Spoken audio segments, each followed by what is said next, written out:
दोस्तों, जहाँ के बलून टूर को दुनिया भर के बलून टूर्स में से सबसे सुंदर माना जाता है, जहाँ की फेरी चिमनीज आपको एक अलग ही मैजिकल वर्ल्ड में ले जाती है, जहाँ की केव होटल्स में रहने के लिए दुनिया भर के पर्यटक यहाँ पे आते हैं, और जहाँ क्रिश्चियनिटी के प्रथम फॉलोअर्स अंडरग्राउंड सिटी बनाकर टनल्स में रहते थे। टर्की के वह अद्भुत और अनोखे शहर केपेडोकिया में स्वागत है आपका। मैं मयूर और मैं दिनेश आपको घर बैठे कैपेडोकिया की सैर कराते हैं।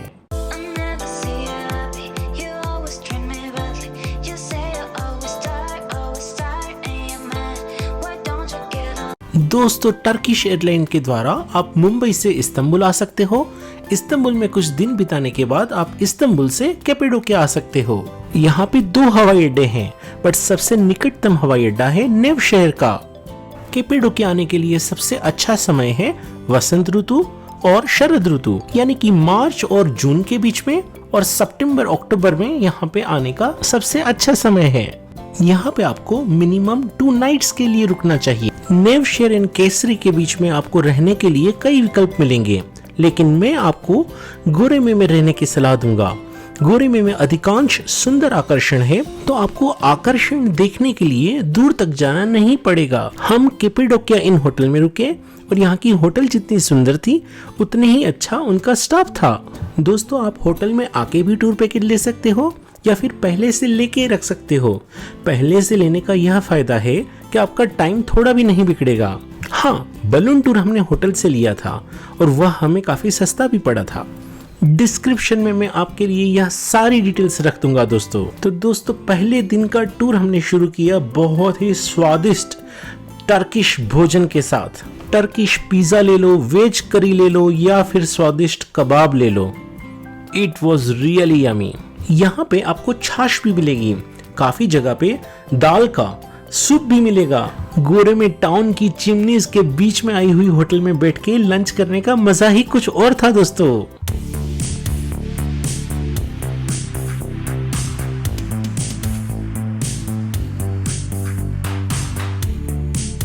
और लंच करके हम आ पहुंचे कायमाकली अंडरग्राउंड सिटी। ये सिटी 8वीं शताब्दी में बनाई गई थी और इसमें लगभग 100 से 150 लोगों के रहने की क्षमता थी। ये सिटी वॉर के टाइम दुश्मनों से बचने के लिए बनाई गई थी, ताकि यहाँ लोग आराम से बिना किसी खौफ से रह सके। ये सिटी 18 मीटर गहरी और 8 मंजिलों में फैली हुई है, जिसमें टूरिस्ट को खाली 6ठी मंजिल तक जाने की अनुमति है।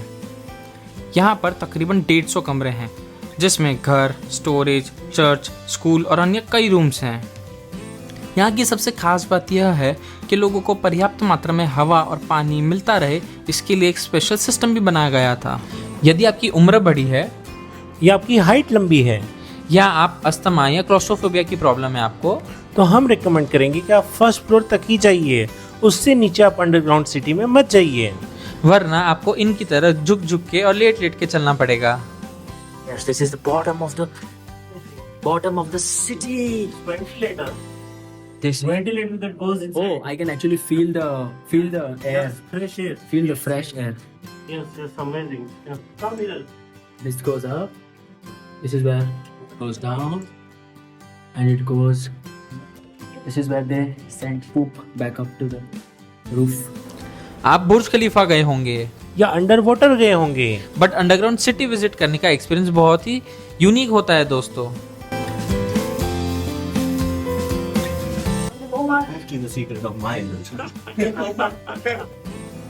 अंडरग्राउंड सिटी से बाहर आते ही आपको बहुत सारी सोवेनियर शॉप्स मिल जाती है, जहां आपको आपकी मनपसंद का कुछ न कुछ तो मिल ही जाएगा दोस्तों।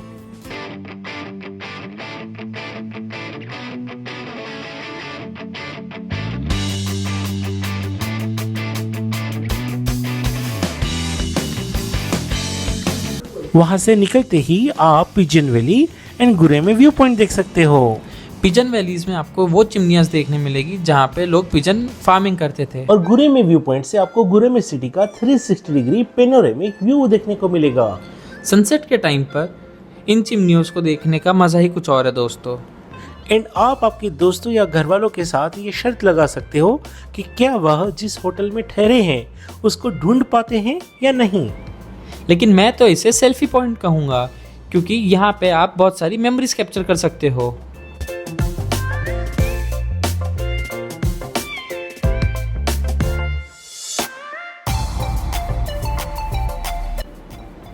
जेरोमे सिटी के सेंटर में आपको खाने के बहुत सारे ऑप्शंस मिल जाएंगे और उनमें से कुछ अच्छे इंडियन रेस्टोरेंट्स भी मिलेंगे।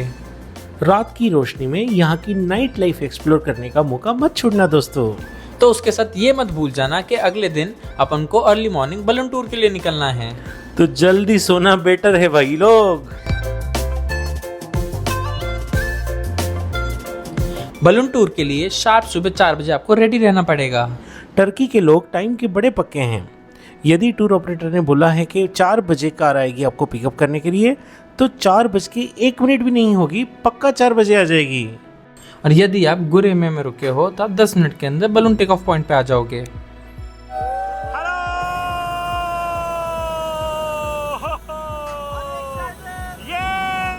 और यहाँ निकल पड़ी हमारी बलून की सवारी। यह जगह प्री वेडिंग फोटोशूट्स के लिए भी बहुत ही ज़्यादा फेमस है।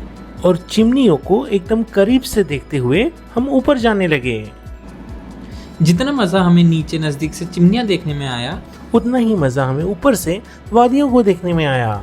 ऊपर पहुंचते ही पूरा आसमान हमें रंग बिरंगी बलून से भरा हुआ दिखाई दिया। Pigeon valley, love valley and rose valley को ऊपर से देखने का मज़ा ही कुछ और था दोस्तों। और बातों ही बातों में सनराइज का भी टाइम हो गया।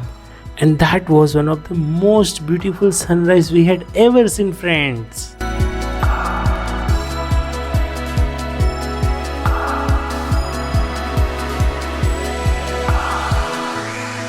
और ये बलून में भी शक्कर पारे आ गए हैं। पिस्ते भी आ गए हैं, मतलब सारा खाना लेके आए हैं सब। सब कुछ खाना है। क्या बात है।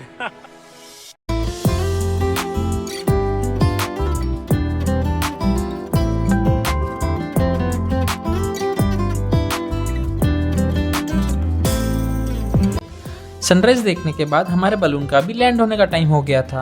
बलून तो लैंड कर दिया, बट पिक्चर अभी बाकी था दोस्तों। सबके लिए एक स्पेशल सरप्राइज भी प्लान था। शैंपेन को हवा में उड़ाते ही हम सबने शरबत पिया। Cheers to the Cappadocia! Balloon tour के बाद आप ब्रेकफास्ट करके उचीसर कैसल देखने के लिए निकल सकते हो। और टर्की आकर टर्किश आइसक्रीम ही नहीं खाई तो क्या फायदा दोस्तों। उचीसर कैसल के बाहर ही आपको टर्किश आइसक्रीम का स्टॉल मिल जाता है। तो यहाँ पे आप टर्किश आइसक्रीम के मजे उठा सकते हो। 6ठी शताब्दी में बनाया गया उचीसर कैसल कैपेडोकिया का सबसे ऊंचा व्यू पॉइंट है। और यहाँ से आपको काफी सुंदर पैनोरेमिक व्यू देखने को मिलेंगे।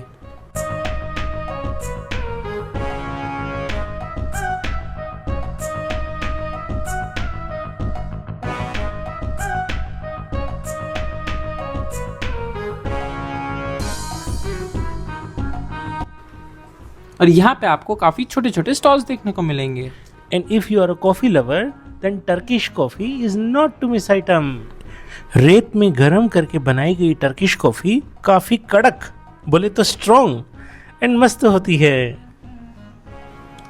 और कॉफी के बाद आप डायरेक्ट लेदर फैक्ट्री भी विजिट कर सकते हो। लेदर फैक्ट्री देख के फैशन शोज देख लीजिए, बट यहाँ से लेना कुछ भी मत, क्योंकि यदि कुछ लेना हो तो आप इस्तांबुल के ग्रैंड बाजार से ले सकते हो। वहाँ पे आपको हर चीज़ काफ़ी सस्ती मिलेगी।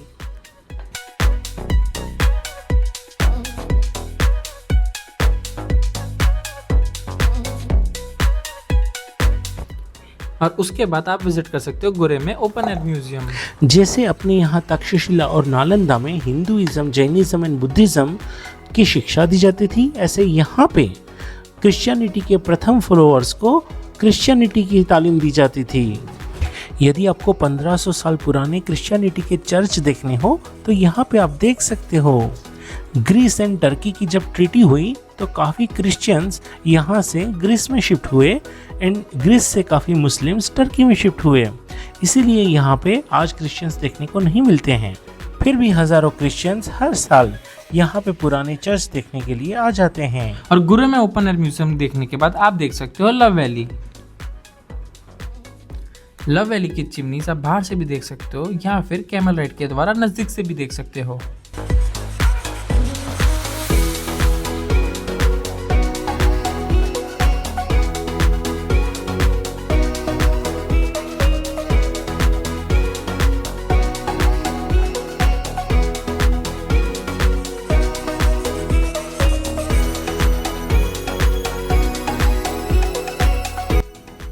फिर आप आ सकते हो गोरेमे नेशनल पार्क, जहाँ पे रॉक फॉर्मेशन के साथ आप जितना भी टाइम स्पेंड करो उतना कम लगेगा। और यह एक यूनेस्को विश्व धरोहर स्थल है, जहाँ की फेरी चिमनियाँ, पहाड़ियाँ, शिलाएं और गुफाएं लाखों पर्यटकों को आकर्षित करती है। फेरी चिमनीज को जो नज़दीक से देखने का अनुभव था वो काफ़ी सुंदर था दोस्तों। यदि आपको डिफरेंट टाइप के फॉर्मेशंस नज़दीक से देखने का मज़ा आता है तो आप 3 से 4 घंटे इजीली इस पार्क में बिता सकते हो।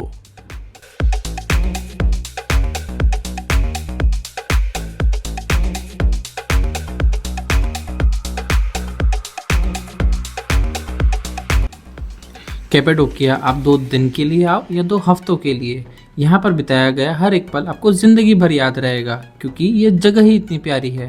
Thank you, Sema. You are amazing. We had great time at Cappadocia. Thank you. करते रहो करते रहो।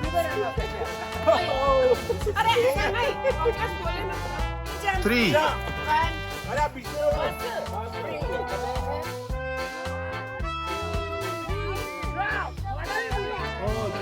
Go.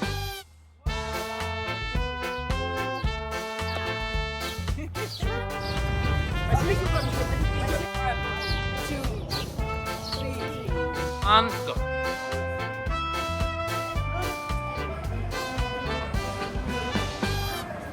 I know you're waiting till the morning comes my back.